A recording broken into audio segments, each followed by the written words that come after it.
So with that, I am thrilled to welcome a great partner who has been very much a part of working with the school system to build that perspective in our community. And so I welcome up to the podium our chair for the Education and Culture Committee at the County Council, Councilmember Jawando.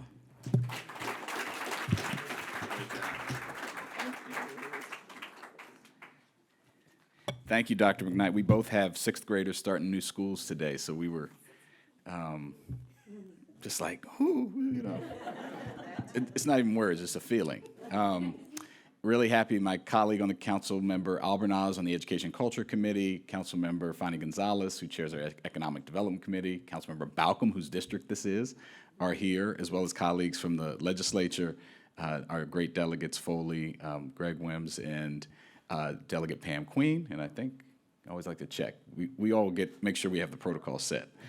And to our great Board of Education members, I was at Clarksburg when I saw Board Member Rivera Oven. I was honored to give the keynote speech at Clarksburg High School this last year, and just one of the many, graduation seasons. We saw the dual enrollment graduates.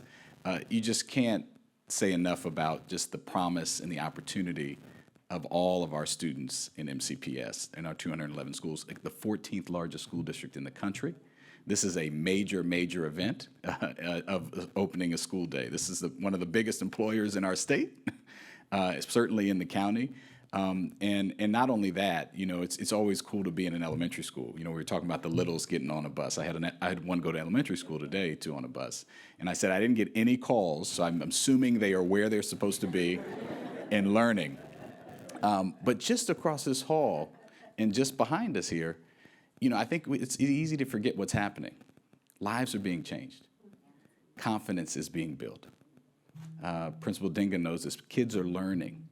I remember when I walked into Oakview Elementary 32 years ago and met Mr. Williams, my first African-American teacher, my math teacher, after having a couple tough years of school, and just how that changed the trajectory of my whole life. That's happening in this building right now while we're talking.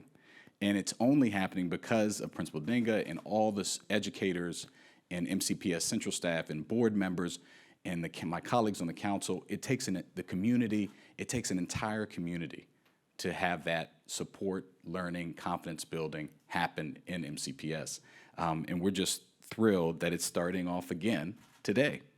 One of the most important things we do on the county council, as my colleagues know, is pass a budget. About $7 billion, and more than half of it goes to MCPS.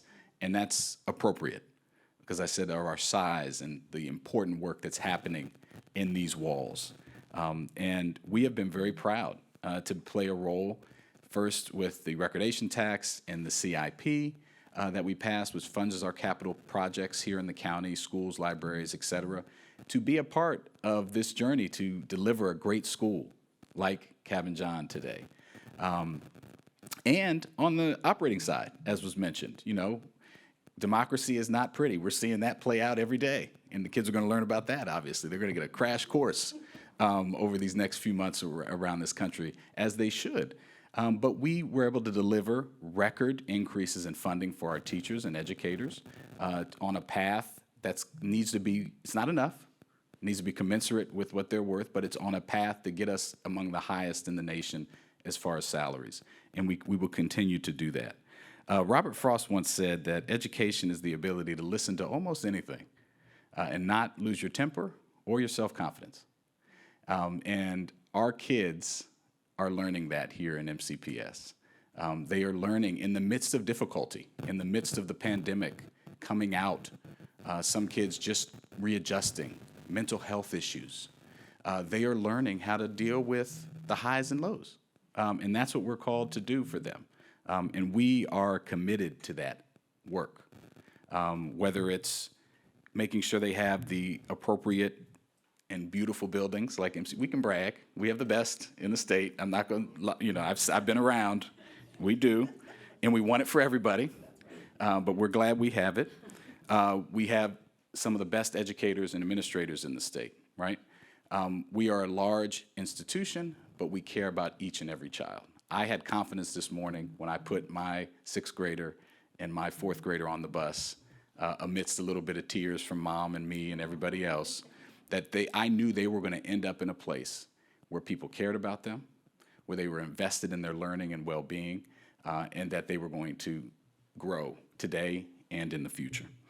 We're committed to that on the council. So I want to thank the superintendent. I want to thank all of the educators. I am very confident that working together, we can deliver high-quality education for each and every student. And that doesn't mean it's going to be, every day is going to be easy. It doesn't mean we're not going to have difficult conversations. It doesn't mean we're not going to have to change the way we do things and adapt. But that's what learning is. That's what learning is. That's what we're asking our children to learn. We sure as heck should demonstrate it ourselves. And this is a great system to do it. So I'm really proud to be here today on what is a national holiday for parents, the first day of school. I feel like there should be like a special ice cream or something called first day of school or something. But we are very happy and excited to tour the building, and just again appreciative to everyone who's put so much in to make this day possible. So thank you very much.